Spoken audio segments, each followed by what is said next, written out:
Welcome back to the Impact Show. And my friends, today we have an icon. I'm gonna say we have an icon in the house, and I'm so fired up. I've been fired up more often lately for lots of reasons, but today I have a little extra swag in the step. We have my man Bedros Keuilian in the house, and Bedros and I go back, what does it be, over a decade. It's been over a decade, and Bedros Keuilian is someone who is a friend. He's a coach, he's a mentor, he's a father, he's a husband, he's an entrepreneur. I'll just say you're a global icon. He's a global icon. And while he started in the fitness industry, he really has transcended into, I'll say, life transformative industry. I mean, changing lives. Not only men and kids, but people of all ages, shapes, sizes, mindsets, heart sets, soul sets. And I got to tell you, Bedros, I am so excited to have you actually live in studio. You drove down today, 2 hours in traffic to come down. And thank you for being here. Well, first off, Todd, thank you for the opportunity for being here. Secondly, you're probably one of two people that I would drive down to anywhere. And I mean this. And then just 2 weeks ago, the only other person is Tom Bilyeu. Everybody else, I either ask them, hey, can you guys come to me, or we just do it via Zoom. But I'm such a big fan of who you are, what you do, what you stand for. I know that proximity is powerful, and together we'll create a lot of juice for your audience. So let's do this. Well, you're doing amazing things. And I've got some rapid fire questions. Yes, because sir. there's so many things I want to cover today, but I want to be respectful of everyone's time, including yours. So I'll rapid fire these. 10's my favorite number. 10 rapid fire questions so people get to know you. What country did you immigrate from? I immigrated from Armenia at the age of 6. At the time, it was under Soviet control. What year was that you came to the U.S.? Gosh, it was 1980. 80. And it was June 16th, 1980 that we landed in JFK. Height of the Cold War, too. Yes, sir. Man. My dad was a member of the Communist Party. Yeah. Is it true that when you were a kid, you used to dumpster dive for food? Yes. So when we got here, the government was good to us in terms of putting us in Section 8 housing, giving us food stamps, et cetera. But nevertheless, family of 5, me being the smallest one physically the smallest one in the family, 6 years old, my dad had discovered these giant dumpsters at the back of the grocery stores. And they would throw away food that had expired, so they can't sell them. Yeah. But the food might have been like milk, eggs. Let's say the lettuce had some rotten leaves on it, but you peel enough of the leaves off of lettuce, and underneath you have a fresh little head of lettuce. And so jokingly, I became the breadwinner of the family because my dad found a way to stretch out the food stamps by throwing me in the dumpster, and I would fish out food that was expired and we could still eat. I'm going to come back to some of these questions later on, because I know growing up like that mindset, that part of who you are, where you come from, is still very much of how you operate today and the amazing things you're doing. Early on, you're well known for, you started a franchise called FitBody Boot Camp. What year did that start? Gosh, FitBody Boot Camp, we started it as a licensing program in 2010. We franchised in 2012. And how many franchises are there now internationally? Internationally, worldwide now, we have 700, and so we have 600 open, just over 700 total in development and open. Folks, did you hear that? He said over 700, 700 FitBody Boot Camps. And I've had the opportunity to speak at multiple FitBody Boot Camp locations, the national summit that B's had for years. Some of my best friends are folks who either own or train at FitBody Boot Camps. And we love you, man. I'm telling you, we're a big fan. It's vice versa as well. B, what brings you the most joy today? I got to tell you, what brings me the most joy is being able to help others break through their limiting beliefs. Because when I broke through my limiting beliefs, I was able to literally achieve the American dream and find peace in my heart. And so I feel like I'm called to help others overcome their limiting beliefs. What's the hardest thing that you do today? Stop men from killing themselves. Hence the start of the project and the Squire program? Yes, sir. Yeah. Deep. Yeah. That's evolved into your purpose. Yeah. What started as a trainer. Yeah. This is going to be deep, my friends. It's going to be deep. If you could to round out my questions, because I already want to start going into the juice, but I want everyone to get the whole heart and soul of Bedros Keuilian. If you could get coaching with one person in history, dead or alive, who would that be? One person in history, dead or alive, who would that be? It'd be alive, and it'd be Jordan Peterson right now. Who is Jordan Peterson? Jordan Peterson is a psychologist. He understands humanity and masculinity in a very different way. And today, masculinity is under attack. And Jordan Peterson is a Canadian professor of psychology. And he speaks very openly about the need for men, the need for masculinity, the need for a man to be dangerous but under control. I'd love to learn and study from him more so that I could better my craft in serving and saving men. So I want to dive in now to some of the deeper questions, because those were some of the get to know rapid fire ones. But obviously the energy and emotion shifted when I asked about, what brings you the most joy today and the hardest thing you deal with, obviously in helping men save themselves. Tell me more about that. So the way the project started off, back in 2018, I wrote a book called Man Up, and it was about humaning up to your highest potential, a book for men and women. And it was about personal and entrepreneurial leadership. Todd, for me, leadership is not factory installed. I was not born a great communicator, a great decision maker, a great visionary. I had to develop those muscles because the pain of building an empire like FitBody Boot Camp, an international franchise, and dealing with the Federal Trade Commission and having employees. When you first get 1 or 2 or 10 employees, you can pick and choose the best of the best. When your team grows and you realize that you have to show up as a visionary and you have to be able to communicate, and you can't just be passive aggressive if someone doesn't meet a deadline or whatever. And so I was a very poor leader, and I own that 1,000%. And FitBody Boot Camp almost failed because of it. And so when I started fully committing to developing my leadership skills, my leadership muscles, I began to communicate better, have a clear vision, be more decisive, build a team instead of just having employees. And, as we walked around in your facilities, you just showed me around. You're like, this person's been with me 17 years. That person's been with me 20 years. That person's been with me 15 years. That young man who had been training with you since 8 years old, and now he's like 20 years old, right? Right. But when you look at most gym owners, they have a revolving door of employees. In fact, most businesses have a revolving door. I don't know if leadership and being a good visionary is factory installed for you or not, but I can tell you today, the Todd Durkin that I know is an amazing leader, a great visionary, and therefore people are bought into your vision and they stay. I had to develop that. And so as I developed that muscle, I was able to then write this book called Man Up, because I had to man up to there was a conversation I would need to have. I would have to pep talk myself. Come on, Bedros, man up. You can do this. You can have this tough conversation. And then I would have this conversation, because I always leaned towards being passive aggressive. I always leaned towards avoiding and ignoring the hard conversations with former business partners, with employees who I didn't necessarily want to have around. And so I would man up myself to have the hard conversation. So the book was titled Man Up.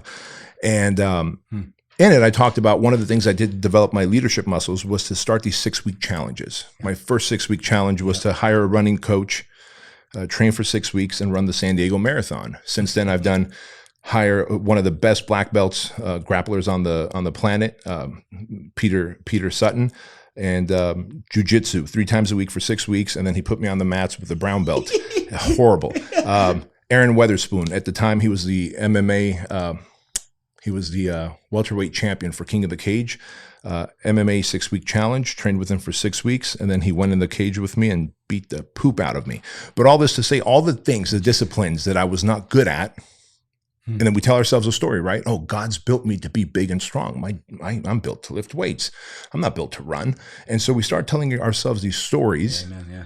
And so I told myself all these different stories about, I'll drown if I go in the ocean. I'm not a good swimmer. So 6-week challenge, surfing. I was afraid of heights. So 6-week challenge, rock climbing in Joshua Tree, where I have to learn how to belay myself. I have to learn how to put the whatever those rings are, carabiners, pound them into the mountain. Oh, okay, yeah. And so all this to say that as I did these 6-week challenges, I realized they would pour into my relationship would improve, my confidence would improve, my business would improve. And I realized how I did anything is how I do everything, apparently. And so I talked about it in my book. Men started to reach out and say, God, you got to put together a 6-week challenge for us to do so that we can level up to our higher self. And so I started thinking, well, how would I do this? And what would I do? Well, I'd want to do it for men who are husbands, who are fathers, and who are entrepreneurs, because that's who I was. And the times that I sat in my parking lot thinking, what is the most clever way to kill myself? Because I'm so overwhelmed. I have so much pressure on my shoulders. I've refinanced my house twice, maxed out credit cards for the building of FitBody Boot Camp. This is 2011, 2012, 2013. But then I would go, well, anyway, I kill myself, there's going to be trauma for my wife and for my kids. The best, and I've even thought about it, the best way would be if I was never discovered, I was never found. And I go, but bam, police science is so good. You were going through all this. Yeah. And men will sit in parking lots in their cars and go through this list of how I do this. Do I blow my brains out? Do I jump off a bridge? Do I stand in front of a semi-truck on the highway? What do I do? And for me, I didn't want to cause a wave of trauma for my wife and kids. Now, having said that, I also realized that as I improved as a leader, I was able to solve the problems that were causing overwhelm, panic attacks, stress, depression. And I realized, like, man, there's a tool for this. Like, you could be a better leader, you could be a better communicator, you could fix all of your life's problems through personal responsibility. So I said, I'm going to help men who are in that position. And so I said, well, I need 3 days, roughly 75 hours. I'm going to need a Navy SEAL who can run these like hardcore things. I'm going to need this Marine who can give 0 Fs about how these guys feel. I'm going to need a couple of medics in case someone's going to die. I'm going to need an MMA guy because MMA changed my life and grappling. So I need an MMA instructor. I learned how to shoot, move, communicate. And so I need a SWAT operator to help with this. And I kid you not, as I'm thinking about this over the next 2 months, while I'm speaking in Miami, I meet Ray Kashkar, former Navy SEAL. I'm the keynote speaker. He's in the audience. He goes, hey, I work for the CIA now. I'm no longer a SEAL. I'm like, man, you work for the CIA? That's crazy. He goes, yeah, but I've been doing it for 8 years now. I don't want to do this anymore. I'm like, dude, you're jacked. Can you run a fitness program? Yes. Can you put guys through like a BUDS type program? He goes, I used to run BUDS. I'm like, holy crap, you're hired, right? Like, I kid you not, just like that. I go, how much does the CIA pay you? Yeah. And he tells me how much the CIA pays him. I go, put your resignation in, and I'm paying you the same. I knew this angry Marine, Steve Eckhart. He was a coaching client of mine. Awesome human being, but just angry at life. And so I was like, Steve, I'm going to need you to do this thing at the project. And then lo and behold, the SWAT guy read my book. He lived in Idaho. He ran a kill house where he teaches other operators to, they stack up in front of a house and then they break into a house. And this guy goes left, he goes right. They kill the bad guys, etc. He was so good at what he does that he opened up a business teaching that, right, to cops and all that. He reads my book and he goes, hey, I want to come work for you. Wow. I'm like, you're kidding me.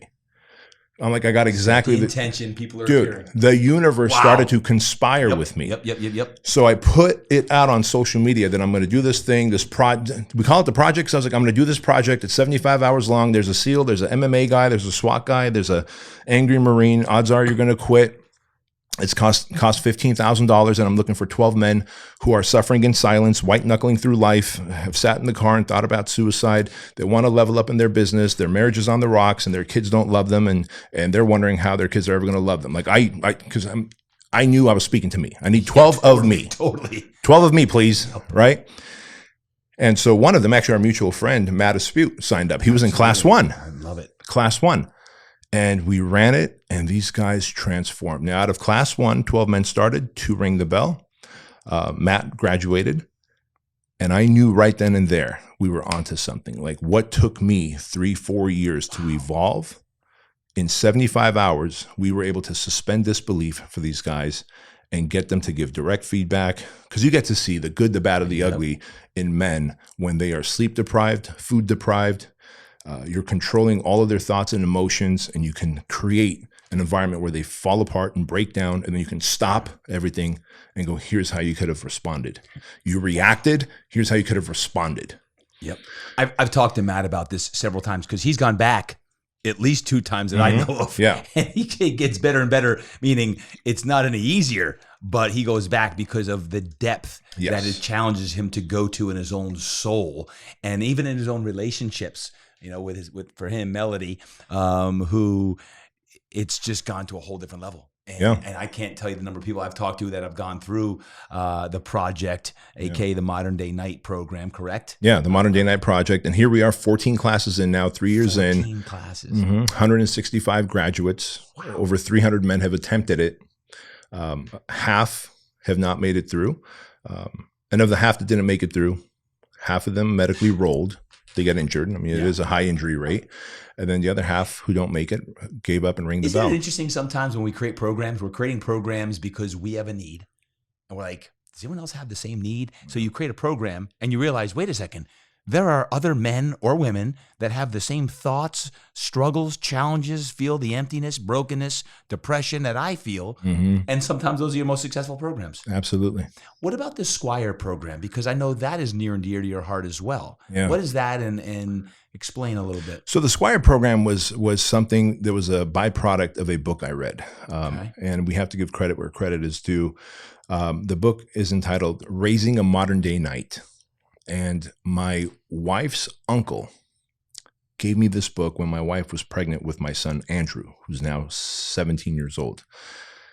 And in it, he talks about how every culture in the past used to have a rite of passage for boys. For example, when a girl becomes a woman, a very physical thing happens. A menstrual cycle happens, right? She grows breasts, and it's a very physical thing that, my gosh, you're bleeding, you have breasts, you have transitioned into a woman. What really happens to us as boys? Nothing. Nothing. And so unless the men of the tribe, the men of the community can usher us from boys to men, because moms turn babies into boys, but it's the dads who turn boys into men.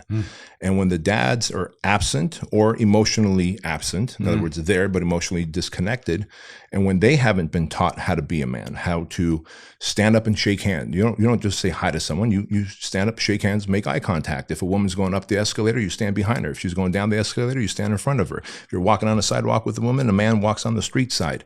You're opening doors for women. You're a savage and a servant. You're a lamb and a lion. Are you going to show up as a passive aggressive man, or are you going to show up as a guy who can protect, provide, and preside, lead his family? Do you have core values for your family? So cultures used to have that.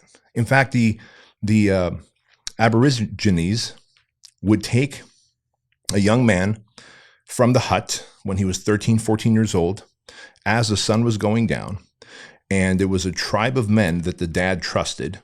They would take him to the edge of the forest, take a knife and slice his arm so that he could bleed, hand him the knife and say, now go into that forest and hunt and survive and come back out when the sun comes up. We'll be waiting for you right here. And when you do, that has been your rite of passage into manhood. You're not a man. That is your rite of passage into manhood. You've now won a seat at the table for the men of the tribe to mold you into a man, right? Yeah. And so how many men today know how to drive a manual car, know how to change a tire, know how to, if they see someone in distress, are they going to go and run towards that? Or are they going to grab their iPhone and take a video so they can TikTok it, right? Sadly, that's what happened. And because society has done a great job declawing and defanging men and boys, men know that it's in our hearts to run towards the fire, to run towards the gunshot. But it's like, you know what? I've been told not to be masculine. It's toxic.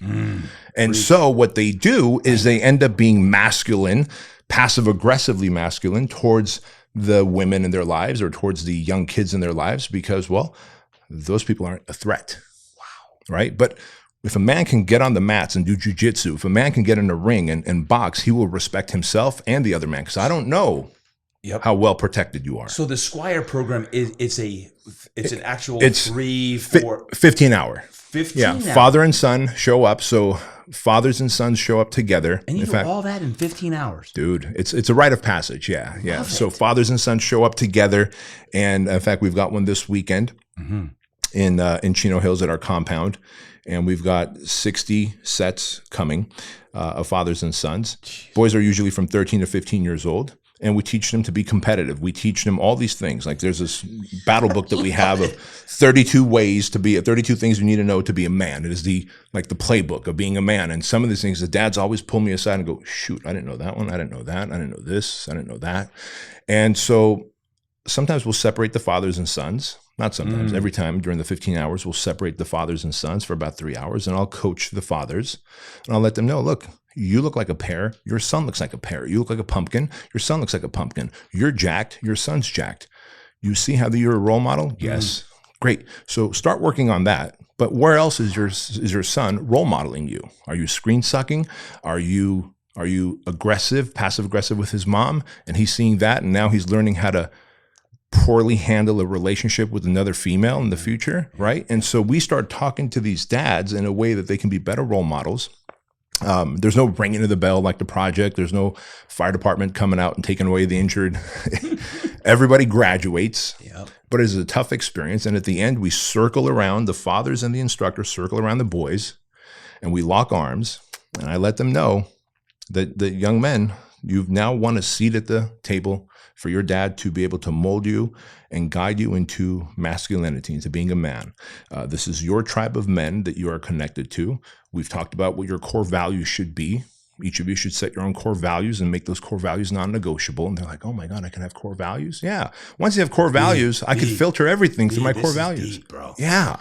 So I'm bringing back a rite of passage for men. For boys. And I think it's much needed. And I also realize that the opposition is going to do everything they can to stop me from doing this. And that's okay. Wow. Good always prevails. What do the men, the fathers, say after that experience to you or the other instructors? What do some of the things you hear? Every single time they say, I didn't realize how much I wasn't doing. Because most men are conditioned now. But I provide a roof over their head and food on the table. Yeah. I'm the man, right? I'm the father. It's like, no, dude. Where's the emotional connection? Where's the, John Eldredge wrote a great book. The name escapes me right now, but he said in his book, he says, every man, every boy needs a battle to fight, an adventure to have, and a beauty to rescue. The moment that you don't have a new adventure to have or a battle to fight, you fall into a depression. You fall into anxiety. It is in our hearts to explore, to seek out, to try and fix and solve for, right? It is in a man's heart. And so if we don't do that, but if the boy's not conditioned to do that, if he's just conditioned to play video games and hit his vape pen and get a dopamine hit, but deep down inside, you still feel I'm meant to do something more. There's this adventure I'm supposed to have, a battle I'm supposed to fight. Where's the beauty that I'm supposed to rescue? And once you rescue that beauty, how do you treat her? Because your woman wants to be seen and heard. Yeah. I remember my daughter climbed up on the table the first time she got a little dress on and she twirled around for me. My son never did that. That is what a dog, like it's in her DNA to be seen and heard and understood. Wow. If there's ever a time this world needs this place, I want to get involved in this one. There's an absence of men. Yes. There's plenty of males. There's an absence of men. What do the kids say? What do the boys say? The boys just are somewhat in shock because they woke up at 4. They flew to a different state, right? They woke up at 4 in. They met what to them seems like these rough and tumble guys, a Navy SEAL, a Marine, and we all have the same tattoos on our hands, the crest, the Project Crest. And it's the first time they're really seeing like guys that have gone to war and battle and have fought on the mats and have cleared rooms and killed bad guys and they're just like, holy crap, what the heck? However, they see on the other side, after the 15 hours, as each instructor talks about their family, their marriage, their kids. Yeah. Oh, wow, this man who I thought was just a savage is also a servant. Yes. He's also a lover of humanity. He is the one who will stand in the gap when something goes wrong. And has empathy and compassion and loves, right. Loves humanity. Correct. Yes. Yes. Wow. What do they say? I'd rather be a warrior in a garden than a gardener in war, right? And they realize that, hey, anyone who can bring violence would rather be a warrior in a garden than be a gardener in war, where it's like, what do I do with myself? I'm going to read that book. Eldridge is the author, right? Yeah. That's a great book. B, how much of your childhood is driving what you're doing now to help men and boys become men?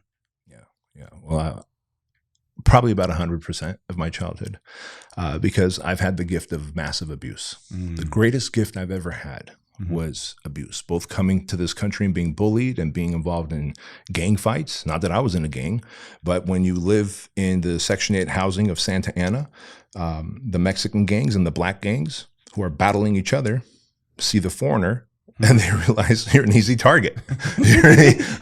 There are no other group of foreigners. It's just me, right? You don't speak English. So they're going to steal my bike. They're going to take my toys. And so my dad hands me a flathead screwdriver and he goes, you never let them take your bike again. Well, you can kind of connect dots what you're supposed to do with the flathead screwdriver.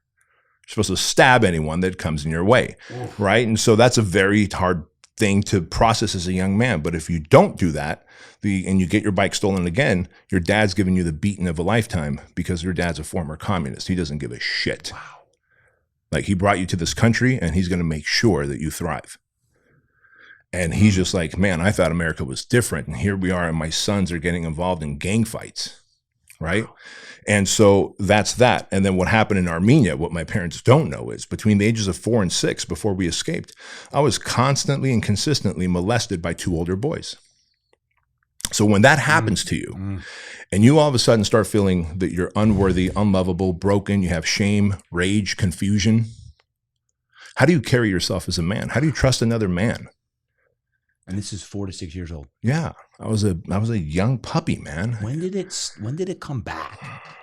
That's so young. When did it come back to you, or was it just suppressed? It was suppressed. It was suppressed. However, anytime we suppress something, we think because we men are a bit dumb. We go, well, I've handled that, which really means we've suppressed it and put it in a box and put the box away.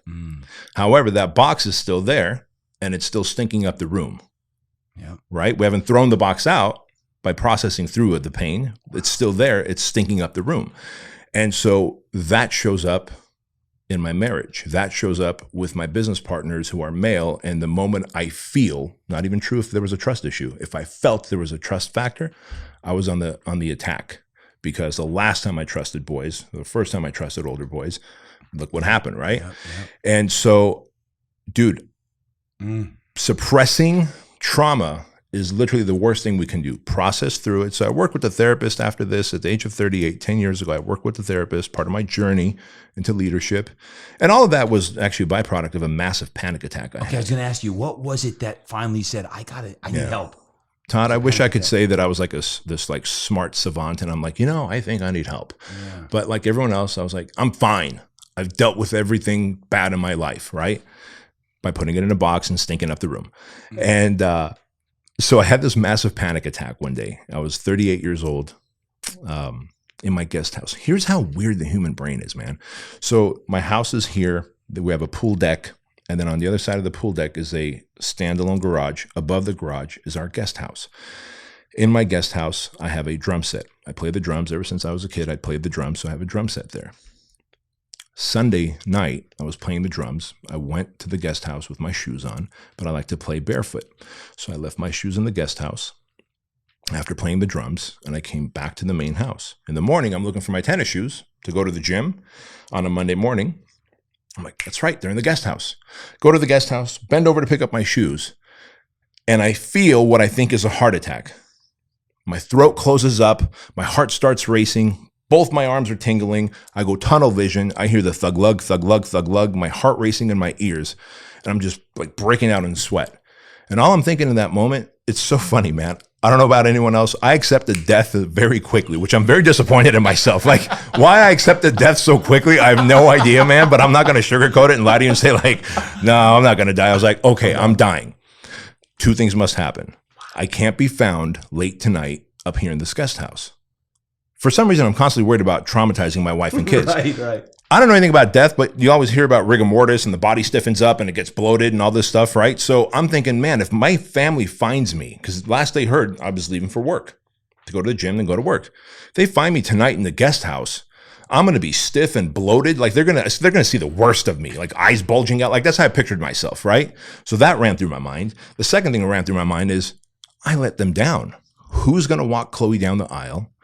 Who's going to teach Andrew to be a modern day knight? And I told Di, my wife, till death do us part. But I thought death was going to be way in the future.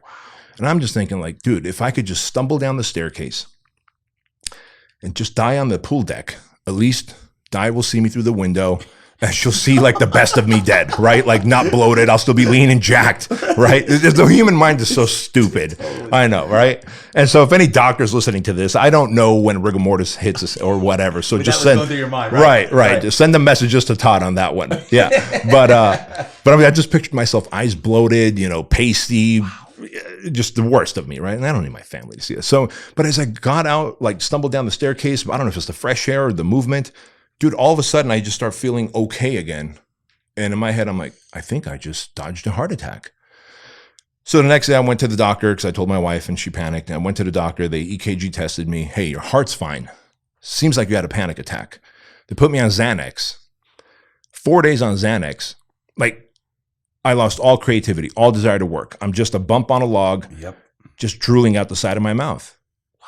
And I'm thinking, dude, if I have to stay on Xanax for the rest of my life, this is not going to work. I've got a mission to accomplish in life. I got FitBody to grow, right?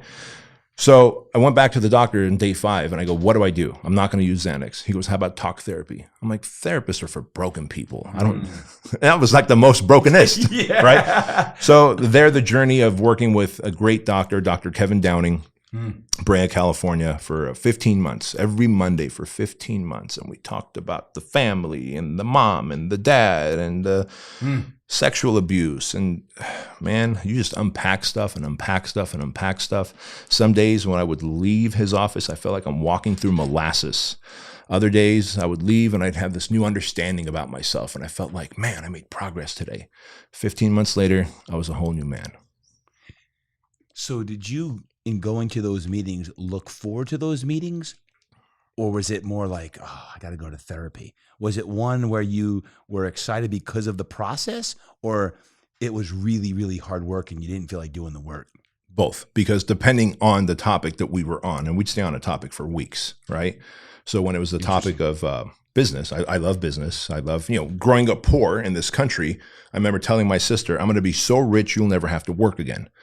Because she's my way older sister, 16 years older than me, and the pizzerias and stuff that she worked at when we were trying to make ends meet, the owners would touch her and take advantage of her. And she would come home crying to my mom and dad.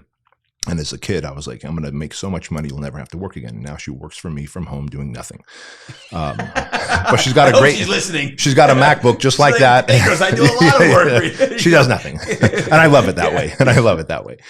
She goes and hangs out with my mom and dad who are in their 80s. And I love that. I pay her to hang out with my mom and dad every day.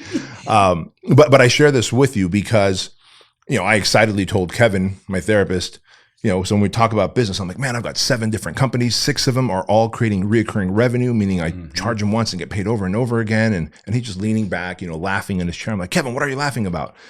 Because I'm telling him now I'm going to create this 8th business and blah, blah, blah. He goes, do you think you're maybe compensating for something?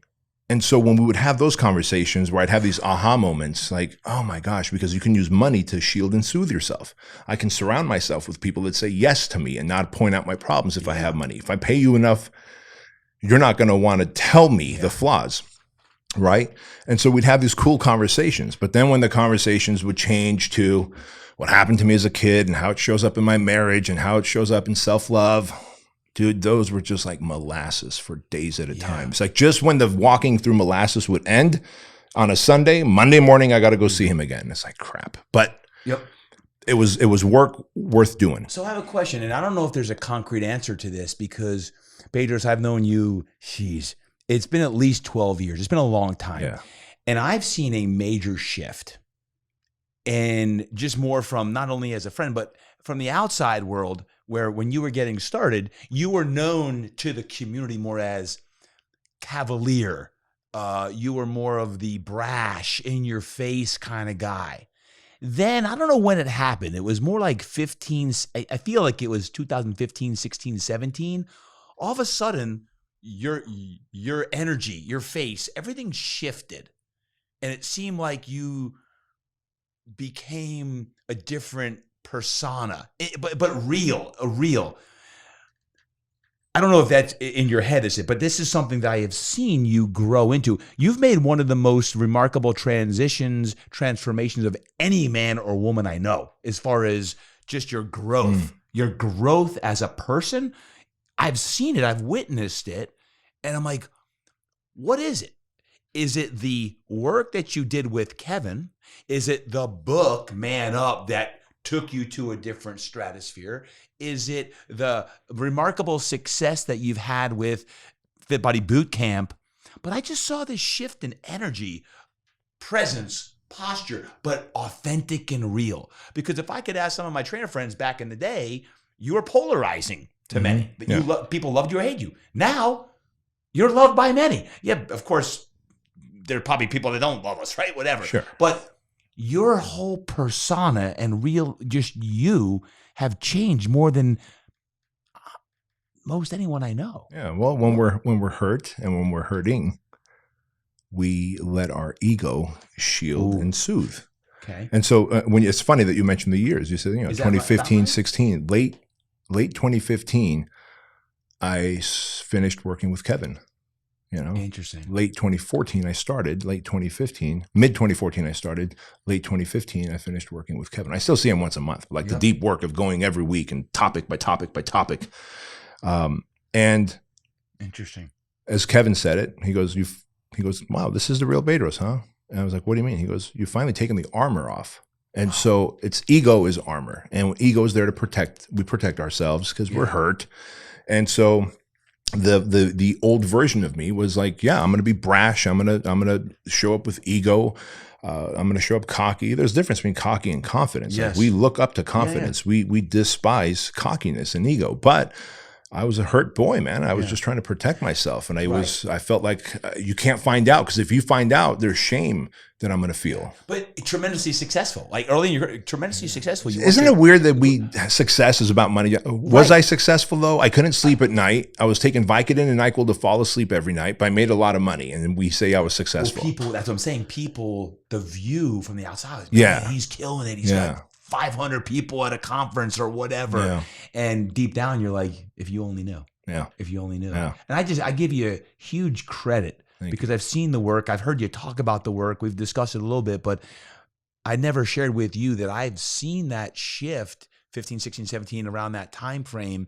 And I'm like, man, he's doing the work. And we talk about people, hey, we got to do the work. You've done the work. Right? And you're doing the work. I'm doing the work. Yeah. You still do it. Yeah, but even going back to the project and Squire program, that's why I'm so curious, because you're now helping lead people do the work, the hard stuff. Yeah. Not the stuff that's feeding the ego, the stuff that is life-changing stuff and dealing with issues and challenges that really are to a whole nother level. So I say thank you, because I see how you're showing up to the world that means now. A lot. Thank you. I mean that. I see how you're showing up on social media, in your books, on stage with these programs. I hear from a lot of people who are attending your programs, friends and colleagues of ours. And it's like, man, I think impact. I think of you, BK, and I think of what you're doing. And I couldn't really wait to get on today's show and share that with you, because I see you doing the work. You're not just preaching it, you're doing it. That means a lot, Todd, especially coming from you. And you're a very observant person. I wish I could say it was my decision to start the work. Obviously, it took a panic attack, and it took being in a place of duress. I didn't have the self-awareness because I was in a state of avoidance. But whatever it was led me to doing the work, and the work produced my life's work, which is serving men that are suffering in silence. Yeah. Let me ask you a question. The topic is regret. If you were to die tomorrow, what would be your biggest regret? Something you did or something you didn't do? Something you did or something you didn't do? There's two conversations that I would have had that I didn't do. Both of them led to the persons killing themselves. One male, one female. And I should have. Now I just reach out. Like, now I'll be the guy like, hey, how's it going? I could sense whether I'm on their social media, and I could sense like this cryptic message, or I just have. I'm really good. My wife calls me the Pied Piper of broken men, and yeah. that woman. That's good, Di. I'm gonna kidney punch her one day. I'm the Pied Piper of broken men. Yeah. And so she goes, you could just sense when some guy that you know like breaks his life pattern on social media or how he isn't interacting with friends, and then you'll reach out and then you'll have this conversation. And it's because I regret not having those two conversations. One actually was a former FitBody owner. And I saw her 2 days earlier. She came by HQ. She was in a really, really happy place, but I could, on social media weeks before, she was in a very dark place. And when I saw her at HQ, I was like, wait a minute. I remember hearing when someone's in a really happy place, but they're in a dark place, that's because they've already committed to the idea of committing suicide. So their problems are going to be solved in their eyes, right? Yeah. That's where that comes from. But I'm like, no. And talking to her, she seemed fine. She was making plans to go to Italy. 2 days later, kills herself with her boyfriend's gun. The other person was a guy that should have done the project, kept putting it off, but we stayed in contact. And I could sense something was off, and I told myself to reach out to him, and like a fool, I didn't. And we later found out that he killed himself. And so now I just reach out. I go, hey, I could be way off here, Todd, but I'm just reaching out because my spidey senses are tingling, telling me to go take a hike. Love it. Yeah. Love it. Do you think if someone is dealing with any form of regret from a past thing that happened or something that they haven't yet taken a risk on, how would you recommend someone deal with regret so it doesn't feel like that gorilla, that monkey on their back that constantly holds them back? What would be a couple things that you would say from your experience? Well, from my experience, regret, shame, and guilt, when you look at the vibrational scale, it's very low on the vibrational scale. In fact, acceptance is about 400, and then love and happiness is around 1100, the peak. And you want to vibrate at a higher level. So accept your shame, accept your guilt, accept your regret. And then if you can make it right, make it right. Sadly, I can't go and make those two things right, but I've accepted the fact that I screwed up. By doing that, I've changed my vibration to a higher level. And now I proactively and probably overactively reach out, right? My wife says, I'm a little traumatized. I just, oh my God, Todd didn't text me back. I better reach out. But I'd rather do that than be like, Todd, everything's fine, and it's not. Yeah. Right? Like what's a text message? What's a call? Yeah. And so the easiest thing to do is go lean into acceptance if you feel regret, because you can't go back and change it. Accept what's happened. If you can make it right, make it right. If the person's alive, you can apologize. You can give them their money back. You can do whatever it needs to do to make it right. And then move on. Yeah. Like, why carry that anchor with you of regret every day? Yeah. It's not going to help. Quote, my good friend, Pastor David Jeremiah, talks about being led by your dreams and not pushed down by your problems. Many times we feel like we're being held down by our problems versus our vision of where we're going. So we stay like with this weight on our shoulders versus where's our vision of how do we get over whatever our problem may be. And I often think about that as dreams. How do you make your, what I call God-sized dreams, so big that you're emotionally charged based on your purpose in life, that I'm being led to my dream, my purpose, and I'm not going to be held down by past problems, regret. And if you got to see a therapist, it's a sign of strength, especially guys and gals. But guys, we have a problem. Like, I don't want to see a therapist. That's for weakness, right? And it's like, you're a prime example of it's not. Yeah. I mean, look what we do as guys. I mean, the year's 2022, and a group of guys could sit around and be like, so how's your sports team doing? And what's the weather like where you live? It's like as though I can't pull up my phone and know exactly the stats on your sports team and exactly what the temperature is in his neck of the woods. But we keep everything superficial, whereas women are so much more emotionally intelligent than us. They will go out together and face each other at a table over dinner or whatever and share like and problem solve. And if you can't problem solve, have a meaningful conversation more than just the superficial stuff. Amen to that. You know what I mean? And so do. If we don't actively lean into solving our own problems as men, we'll just keep talking about the sports scores and the weather. B, you're a man of clear purpose. If someone that's listening right now is trying to get clearer on their purpose, how do you think someone gets clearer on their purpose? How do you find your purpose? Yeah, that's a good question. So I don't think purpose is like an iPhone or your keys where it gets lost, where you have to find it. Purpose is something that we develop, and we develop purpose by listening to our radiance. I believe inside of every single human, there's this glowing light. Now, we as humans in society, social media, big government, whatever, has done a great job putting all these wet blankets on top of your radiant light that's now dimmed. And so you're like, I don't know what I'm supposed to do. If you just disconnect from everything for a moment and you go, what would I do for free for humanity if Todd paid for my lifestyle and my health insurance and my home and my car? If money was not a factor, Todd's paying for everything. What would I do to help people and wake up excited to do?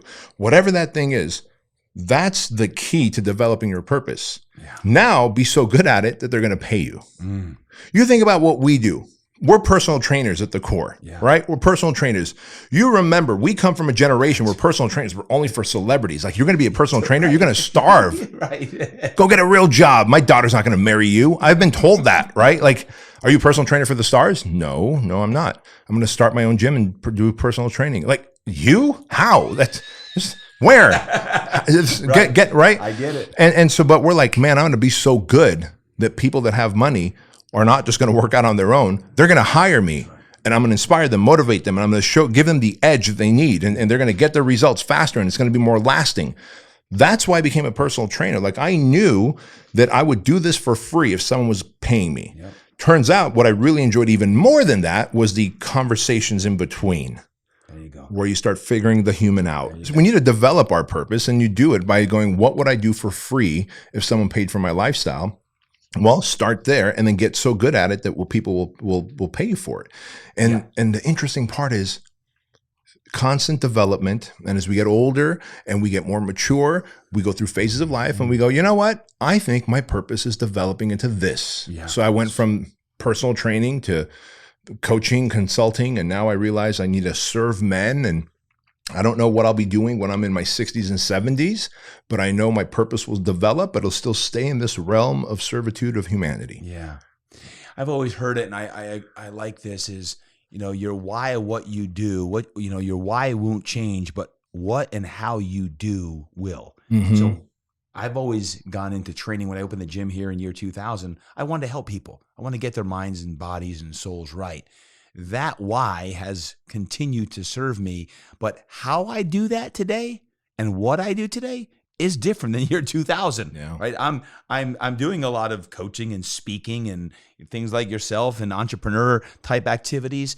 But ultimately, it's how do you get in the head and heart of every American? How do I get in the head and heart of folks? That's a powerful goal. I mean, but it's like you. Like, why you do it hasn't changed, but how you're doing it certainly has. Yeah. Right. And that, speaking of which, FitBody Boot Camp, going back, I'm curious now, what's your relationship with FitBody Boot Camp? I know you have a great team. I talked to Bryce and Wilbur and a spew of these guys, a lot of the leaders there. Yeah. What's your relationship? Because how many businesses are you part of now?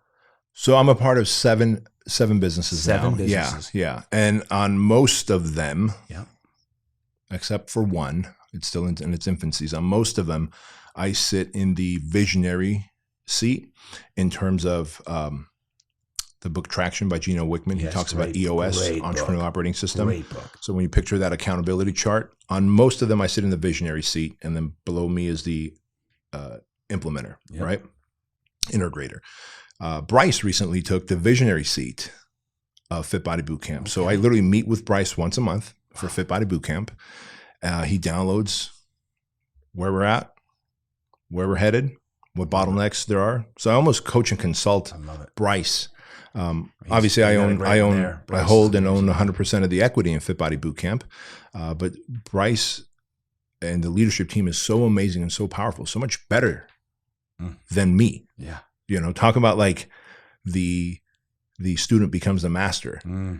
That I feel like that's the only company where the visionary is not me. All the rest, from Fuel Hunt to software company, Fit Pro Tracker to supplement company, TrueLean, it's I'm in the visionary seat, and I love that, which means I meet with the leadership team once a week. But with FitBody Boot Camp, I meet with the leadership team once a month because I'm pretty much on the board of directors. Now talk about True Lean, because if I remember when I spoke at FitBody Boot Camp Summit, I want to say 18 or 19, Milet was speaking, Jocko, I think, spoke. Yeah, that was out here, right? It was here. San Diego, yeah. Yeah, I was humbled to be part of that lineup. But True Lean, you were talking about it, and then it seemed like it went the wrong direction, and now it seems like you have it dialed in. Yeah.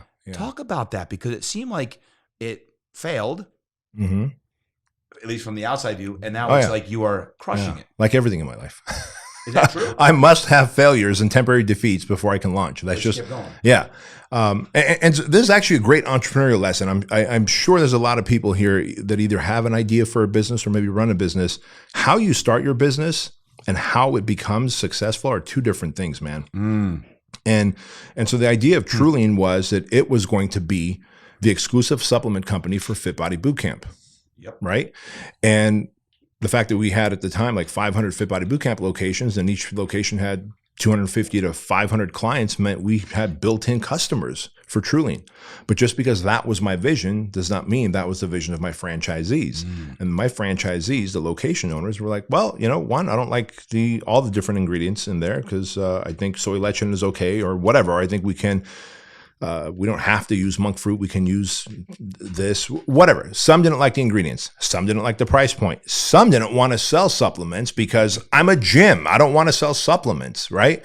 And so I'm like, well, crap. I just bought $1.7 million worth of supplements thinking here's exactly how the plan is going to go. Yep. Even though previous to that, I've started 5 businesses, and every single one, how I plan it out is not how it gets executed, right? In hindsight, I should have just come up with 2 SKUs, maybe protein and the greens, and had 1 flavor of each, which would have cost me like $300,000. And then go, hey guys, what do you think? And then once only 25% got behind it, I would have said, okay, this is good to know. Now I can go direct to consumer. So then we had to repivot and go direct to consumer, which meant a whole different platform in terms of website. Now the 25% that had embraced True Lean were pissed off at me, my own franchisees. And I don't blame them, because I'm like, this is the exclusive brand for FitBody Boot Camp. And then 9 months later, hey, we're going direct to consumer off our website. They're like, yeah, but we sell these things like hotcakes. And some of them were making $7,000, $8,000 a month on top of their FitBody Boot Camp revenue, right? And that was paying off their rent and some of their payroll. And so you can imagine that I had to do a lot of cleanup, but that's usually the case. You pivot, and you find the opportunity. Airbnb went through the same thing. Their whole thing was supposed to be a real estate site, and they ended up being Airbnb because that didn't work. Uber was supposed to be something very different, and they ended up being Uber. And so I embrace temporary defeat. And as Napoleon Hill says in what I feel is his better book, Outwitting the Devil, he says, every failure or temporary defeat comes with the equal seed of opportunity in it. And so long as you look for the opportunity in your failures and temporary defeats, you can thrive on. So good. Entrepreneurs who are listening in, rewind about 3 minutes and listen to that wisdom 3 times, because it was worth about $1.3 million and 2 years of your life. Literally just listen, go back and put that on save and share that, because that was some great wisdom that Bedros learned the hard way. And now, obviously, in what he's done, because True Lean now is doing really well. Yeah, yeah. True Lean now is really thriving, and we found who our ideal customers are, and we work with different brands that we're non-competitive with. We do giveaways for them, and they do giveaways for us, and it's so neat to go into a new industry and go, here's how I think it's going to work, and then you get slapped around by that industry, and then you go, oh, this is how it works. Got it. The fitness industry. Where are we at now? What's next? When you think about, you got 700 franchises with FitBody Boot Camp. We're in interesting times in the world, but from a fitness industry, what would be 1 or 2 things that you think are going to be important in the next couple of years? Well, I think 1, you really have to be good at what you do if you are planning on being a boutique gym owner, kind of like what you do, what we do, right? You've got to be tip of the spear. Like, you can't just be average or mediocre.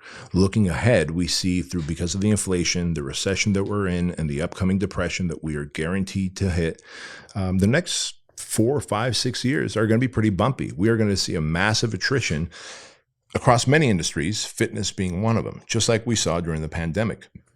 And so the people that do have the money are going to be very specific on where they spend their money. And is my money getting used properly in terms of the results that I'm getting? Yep. So one, be really good at what you do. But two, group training will never go away. Gyms will never go away. Yes, there's always going to be home equipment, but we've seen it ever since the Gazelle and Tony Little. Yeah. You know, you fold it up, you put it under your bed, and you never take it out again. And you look at Peloton and how that stock has dropped. And I'm not pro or against, Peloton one way or another. Like, the people that use it get the results. Yep. But let's not forget that humanity, we're tribal. We want community. We want to be around each other. We're competitive. When you gave me a tour of your gym, I walked through the threshold and the energy changes. Like, I love that energy in a good gym. Yep. And everyone's fist bumping. Who are you fist bumping on a Peloton? Todd, who are you fist bumping on a Peloton? No one. Nobody. No one. Air bumps. Who's holding you accountable on a home gym equipment, right? But you better be good at what you do, because your competition is Listen, sick. FBBC is the same thing, though. Anytime I go all over the country to the FBBCs out there, it's the same thing. Energy, and people are attracted to energy, positive or negative. You either got good energy, positive energy, or you don't have energy. And we talk about that all the time. And I think you were in the room, Bedros. It was a few years prior to the pandemic. We were at a Joe Polish event. Yes, because you and Craig spoke at that same event. It was Joe Polish. Tony Robbins spoke. Yes. And Tony said, winter's coming. Winter's coming. And I remember took copious notes about winter's coming. And he's like, this is the time opportunities are going to be all over the place. They're going to abound. And I didn't really get it then, but I wrote it down. And now when you talk about some of those things you just talked about, I believe there's great opportunity right now. There's great opportunity, and it's going to get better. Huge. Versus, oh man, we got winter coming and this is going to be dark and bleak and everything else. There's great opportunities to change a lot of lives as well. And people, the sicker they are and the less healthy they are, there's opportunities to change more lives. And even if you're one of those folks who right now is like, you're battling to get your mind right, your body right, your soul right, any of those things, there's great opportunity right now to double down on that and find other great coaches, trainers, gyms, studios worldwide that can help you be the man or woman that you're designed to be. Amen. So, man, good stuff. So much truth to that, because so many people think that the economy's crashing, the depression is coming. Well, guess what? That's going to create opportunities for someone. And before we started the mics went hot, we were talking about how Dan Fleischman and I, about 25, 30 minutes from here, we bought a 26-acre ranch. I love this. We bought it for $6.5 million. Just a year earlier, it was for 10.1, right? So thank God. Wow. Thank God the inflation and the recession started, and we got a massive 40% discount on this ranch. Thank God that these financial corrections happen that create opportunities for someone like me who's wanted an apparel company, and I was a customer of this company, Fuel Hunt, before I ever invested in them. But because of the economic downturn, they were like, hey, we need money. I'm like, you do? Well, I could step in. I've always wanted to have an apparel company. I wear your brand. Can I invest? And the two guys are two dudes from Philly that started, two cousins from Philly that started in their basement, like just heart of golds. And to be able to serve them and to pour into them and give them the money they need to take it to the next level during this economic downturn, like what a blessing we get to be in people's lives, whether it's through health, fitness, mental wellness. Like, opportunities are more available than ever. You hear about, there's a platform called Better Health. Yep. Better Health. People are like, well, I don't have Kevin Downings to go to in Brea. I don't live in Southern California. Go to betterhealth.com. I'm not even an investor. I had nothing to do with Better Health other than I know 4 people that have found a therapist on Better Health and through a Zoom experience have had their aha moments. Like healing and access to good humans are more available than ever. Yeah. If you want to lean into it. Shout out to Better Health. Today's episode was brought to you should reach out to them and get a sponsorship, man. But that's the truth, right? There's opportunities everywhere. And what you're doing up in Temecula, there's going to be great opportunities for other folks. Heck, we talked before the mics went hot about, man, I'm going to bring an event there in the next couple of years when this thing gets built out, because that's opportunities on a compound to create experiences that change people's lives. Exactly. B, man, I'm so excited. Gosh. What's the biggest problem that exists in humanity today? Social media. Social media has caused us. Yeah. It's there's a component called variable response. Are you familiar with the variable response component? Talk to me. Variable response is when you go to Las Vegas or you go to any casino and you see that slot machine and you put your dollar in and you pull the handle and the three little things spin. Gotcha. And then boom, Yep. you didn't win. You got cherry and then an X and then a cherry. And you go, all right, let me try another $1. And you pull the handle, and it's each time is it one cherry, second cherry, dopamine, and then X. Okay, I'm getting closer, right? That's called variable response. When you think about what social media has designed us to do, we are pulling the handle each time we swipe down to refresh. And we are looking for comments, and we are looking for likes, and we are looking for validation and approval from others, from the outside source. We no longer have learned to be able to self-soothe and self-love. We are looking for outside love, outside validation, outside approval, variable response. How many times did people like my shit? Let me swipe. That creates false dopamine hits. And then the attention span went from 1 minute to 30 seconds to now 7-second little TikToks. And so we are conditioned to value the things that go viral. In fact, just recently, there was a study done in China. They asked kids, what do you value? Because the algorithm for TikTok is different in China than here. Okay. Let's not forget that TikTok is owned by China or by Chinese investors, right? The algorithm in China is different. The kids in China, same age, said they want to be engineers. The kids... These are kids, by the way, on TikTok. Yep. Same age group in the United States. What do you want to be when you grow up? A YouTuber. I knew I was going to say social media influencer. A YouTuber. Same platform, same age group because of the algorithm. So the days, we kicked this thing off by talking about the Cold War. When we came to the United States, the Cold War. This is the new hot war. We don't need nukes anymore. We don't need tanks rolling in. We are literally changing the thought patterns of the next generation that will take over this country, turning their brains into mush. Jeez. And their spirits into mush through social media. That is the most damaging thing to him.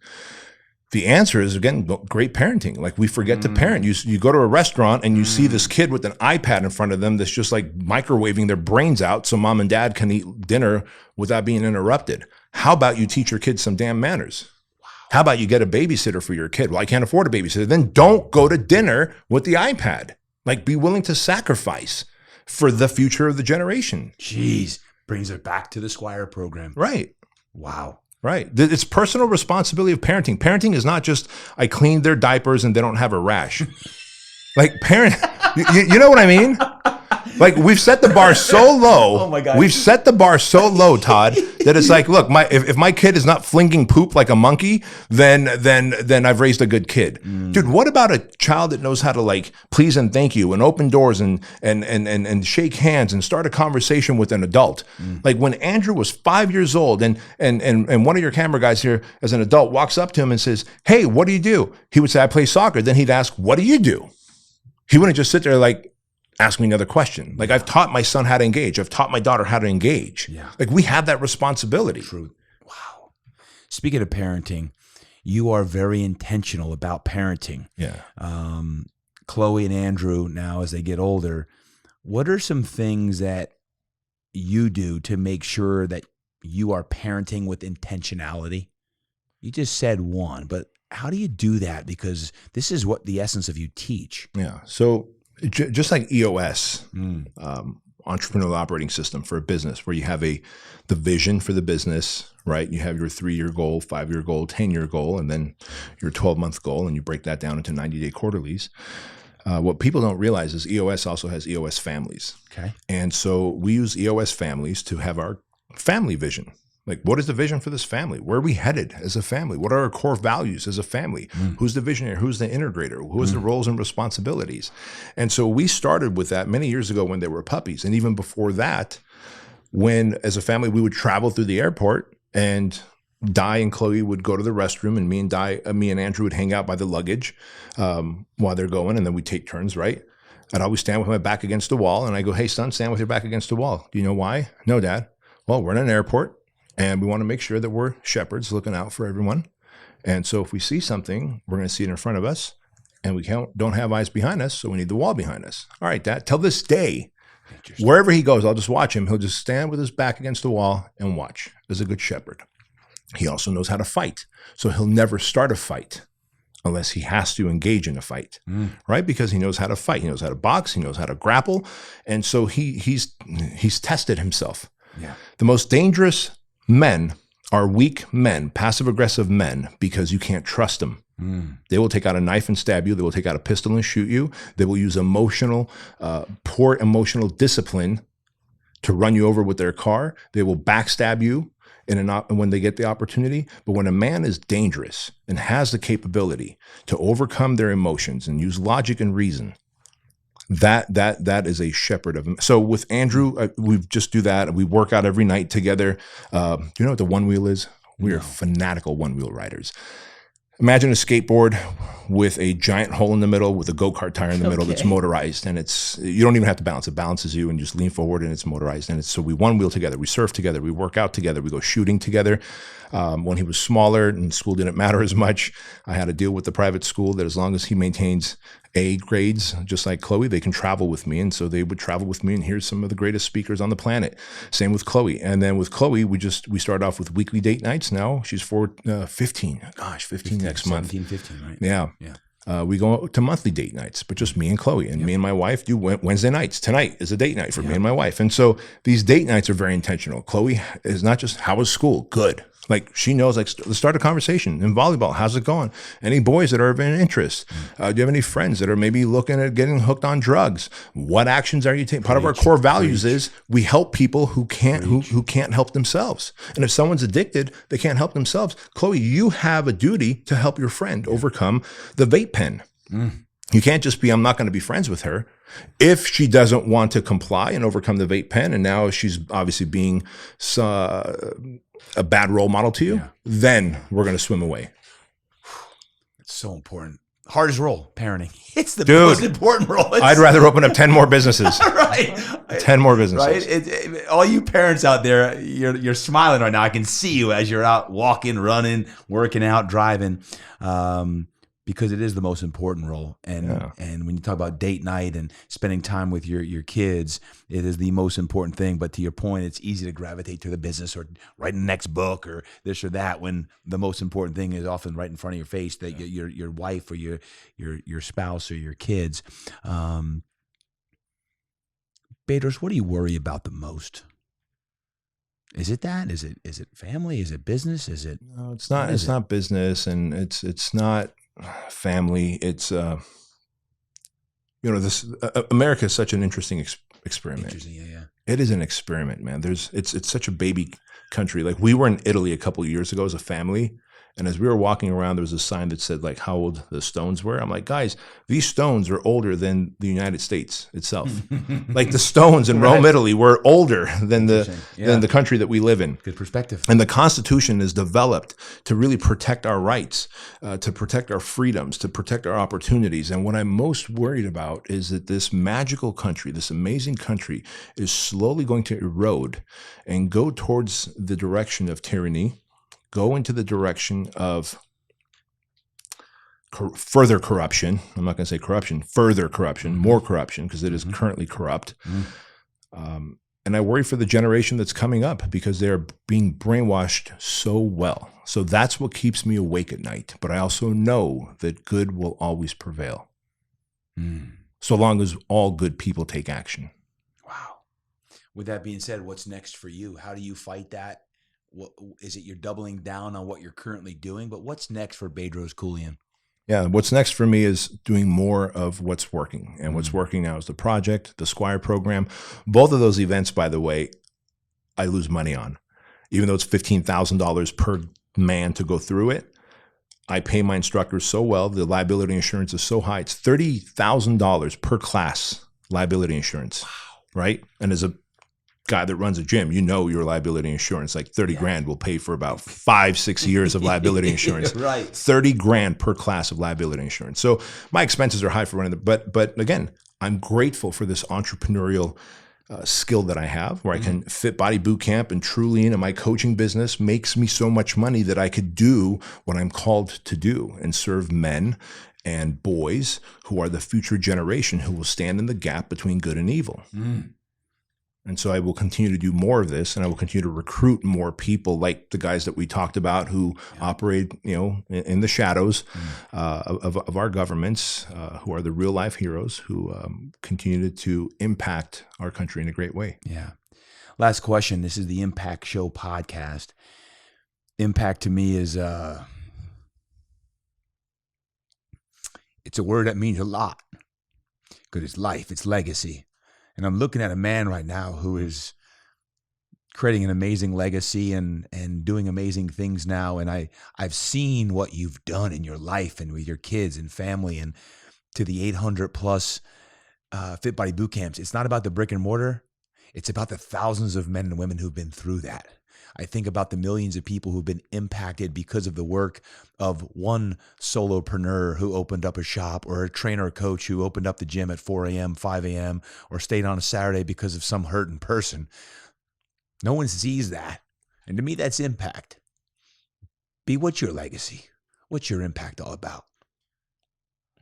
My impact is actually to raise two beautiful humans who will do so much more than I've been able to do in this great country. I had my awakening in my late 20s. I was a late bloomer. I had my awakening in my late 20s. When Andrew and Chloe talk about their mission, their core values, what their purpose is on this planet, what they feel their purpose is on this planet, and all I want to do is just breathe into them and help them understand that they could be 2 decades ahead of me and my wife in terms of impact, right? Yeah. So imagine the force multiplier they will become. Yeah. Right? I started later because I didn't believe in myself. I didn't have someone breathing that you can do it mindset into me. But Andrew and Chloe, on the other hand, will be those a force of good at a 10x level. So it's not my businesses. Yep. It's not my businesses. My businesses have helped me impact. That's just the vehicle to impact. Yep.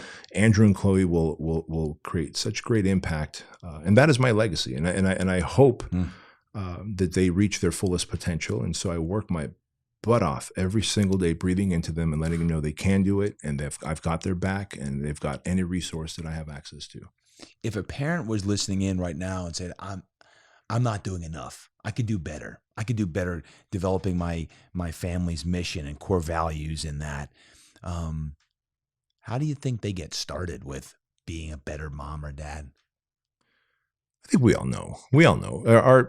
Our subconscious mind knows. Like if you're drinking heavily and then trying to make excuses to your kids why your breath smells like alcohol, or why you missed a thing, or if you're at the sidelines at their game and you're all up in your phone responding to texts and social media and you missed that amazing volleyball shot, the spike that she did, or the shot that he took, like, you know what to do. Put down the phone, stop the alcohol, let go of the vape pen, lose the weight.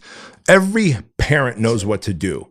And if you were like, man, I really don't know what to do, if you have a teen, especially if they're a teen, or older, I would ask Andrew when he was, I started asking Andrew when he was 10 or 11 years old, like, hey son, what are my blind spots? Like, what am I missing? Like, in terms of parenting you, you're my first round. And I remember he said, Dad, remember when you yelled at me and then slammed the door so hard, my bedroom door cracked? I go, yeah.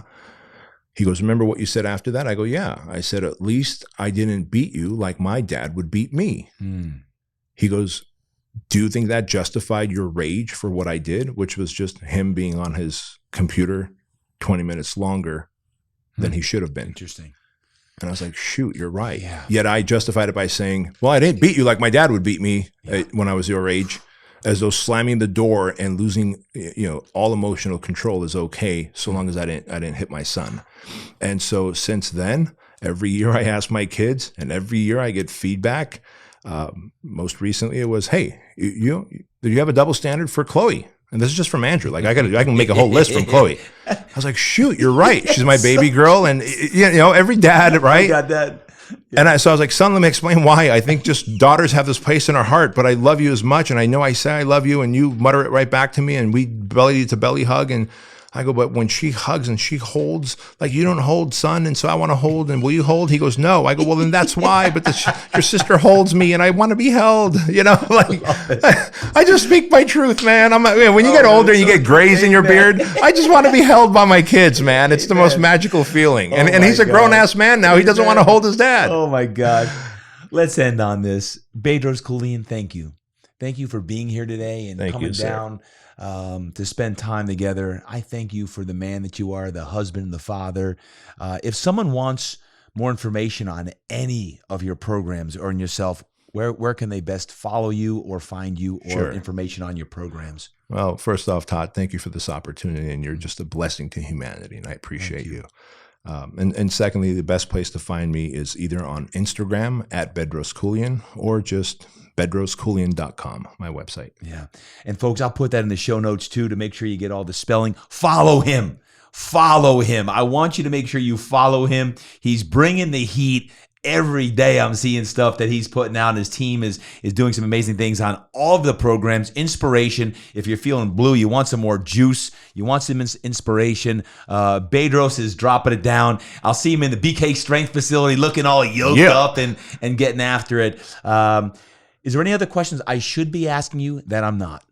Brother, I think the research you did and the questions you asked were just on point, and I appreciate you taking your time to do that. Well, thank you. And I did talk to a lot of your key teammates as well, because to me, this interview today was one for the ages, and one that I want to make sure I value your time because of all that you are doing and coming down here. You've got some amazing teammates that love you from all over the country, literally from Providence, Rhode Island to Michigan to California, literally across the land. And we had some great conversations leading up to today, and I didn't want to squander a single second of it. So thank you for all that you do. Folks, do us a favor. Make sure you share today's episode. This is one that needs to go out to all of your community, your people. Put it on your social media. Tag Bedros, tag myself on this. As always, 5-star reviews certainly help us rise up the ranks. The Todd Durkin Impact Show has taken a meteoric rise recently, and Bedros' message today certainly is going to help that as well. So make sure you give us the 5-star reviews.